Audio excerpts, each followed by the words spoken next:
Namaste and welcome. We're going to try to get to the bottom of this thing called truth. What is the truth? The truth is that there is no truth, at least as far as a statement or concept that is universally, absolutely, always true. There ain't no such animal. So what is the truth about the truth? The truth about the truth is that truth can only exist within a specific context. And we'll explain all this in the rest of the video, don't worry. What is the truth about the truth about the truth? The only way to have a stable mental environment is to have a meta-context, or an ontology, as we call it, that allows you to switch contexts effortlessly to accommodate the meaning of a given statement or concept. So, I'm going to give some examples from physics and from Bhagavad Gita, and hopefully that'll make things clear.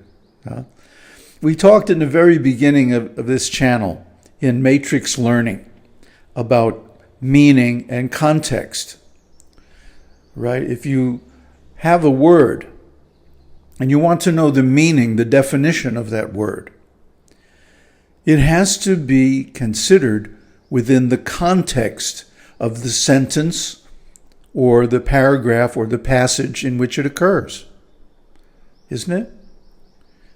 I mean, there is something like 12 or 13 different senses for the word that.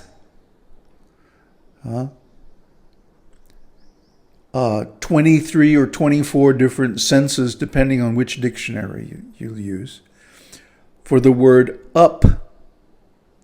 Some of them are completely opposite meanings, depending on the context. I'm not going to give examples now because I already did in the earlier series. But take it as a given that meaning is dependent on context. Now, truth is a kind of meaning. Is it true or is it not true? Well, it depends on the context. Something that's true, like I can say, it's not raining now. That's true for me right here, huh?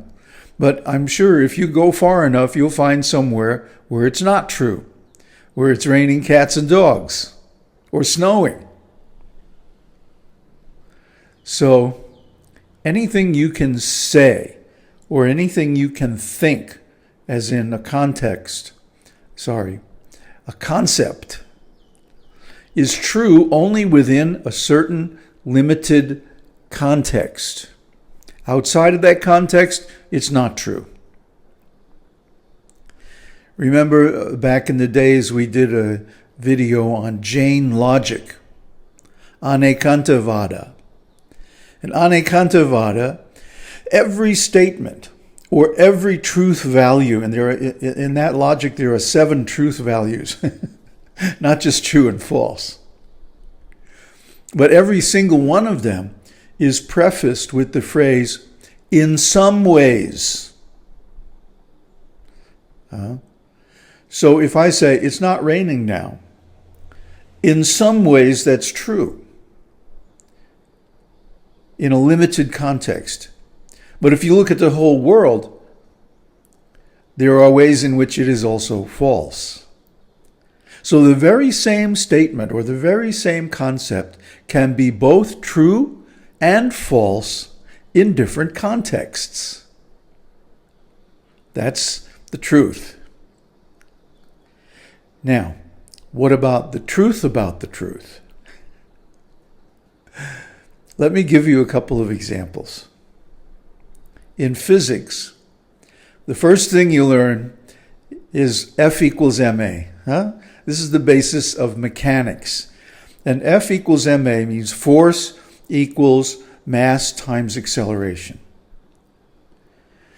F equals ma is the basis of all mechanics. And actually, you can even derive Einstein's famous mass equivalency equation, E equals mc squared, from it.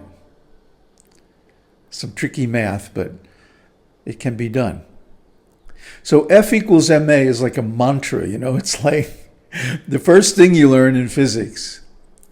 But it happens to be one of the fundamentals that pervades the entire field. But is it true? Yeah. Go in the lab and try to come up with an experiment that proves F equals ma. It can't be done. It cannot. It never has been and never will be done. Why is that? Well, from a technical perspective, F, or actually any of the variables in that equation, are linear quantities, static linear quantities. And there is nothing in nature like that. All forces in nature are vectors. And they're not static, they're dynamic, they're always changing. So, if you said F equals ma plus or minus some noise, you'd be closer to the truth in terms of a universal law. That's true everywhere. Well, why is that?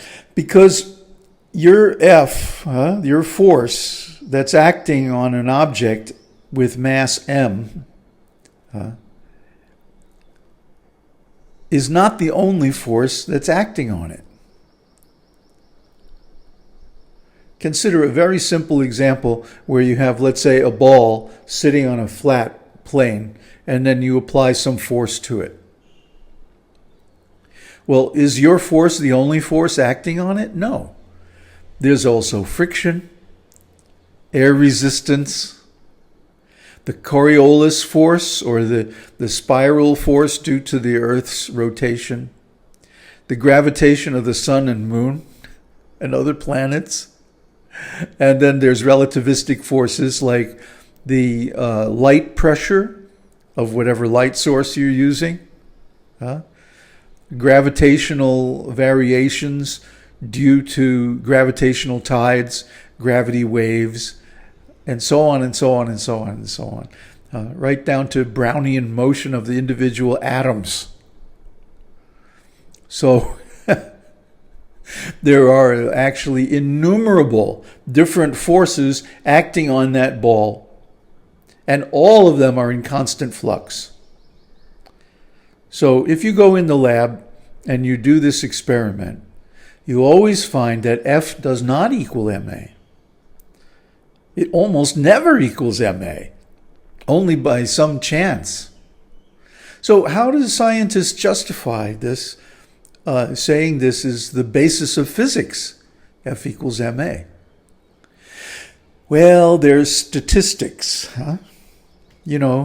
There's lies, damned lies, and then there's statistics.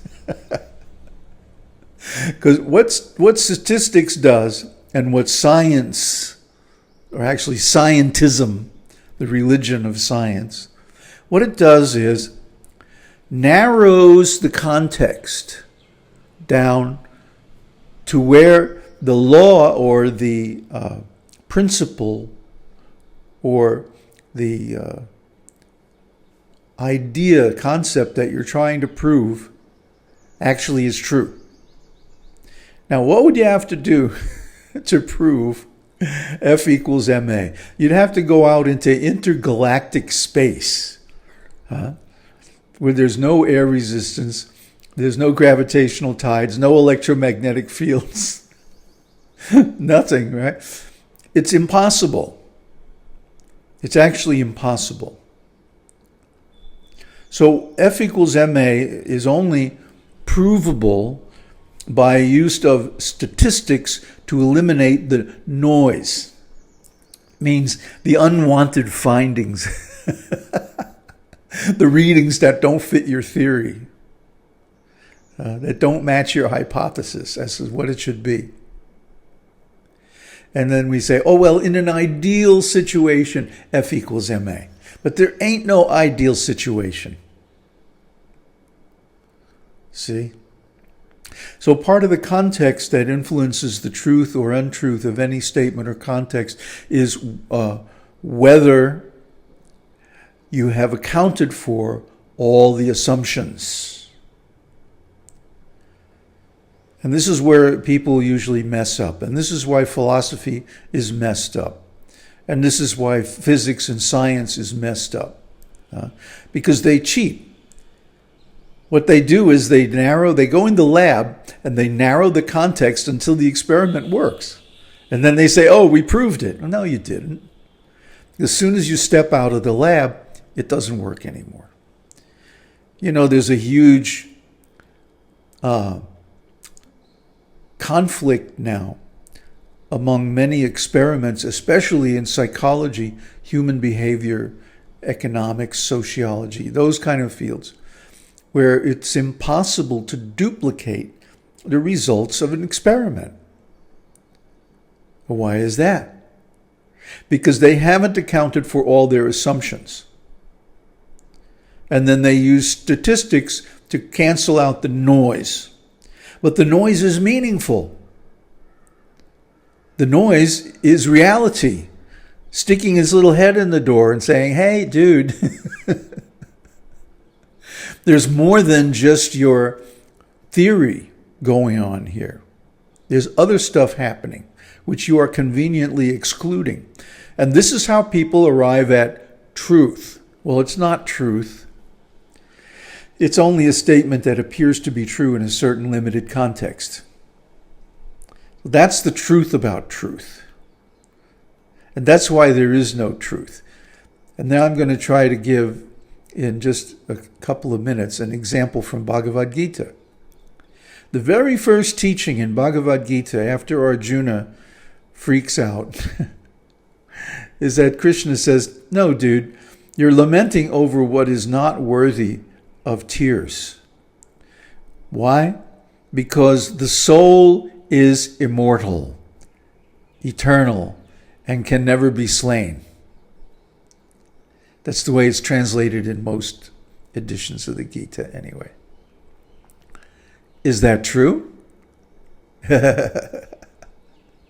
Well, it depends. It depends on the context. So, actually, I'm running out of time, and I'm going to have to explain this in the next episode because it's really, really important. Is the soul really eternal? Is it true?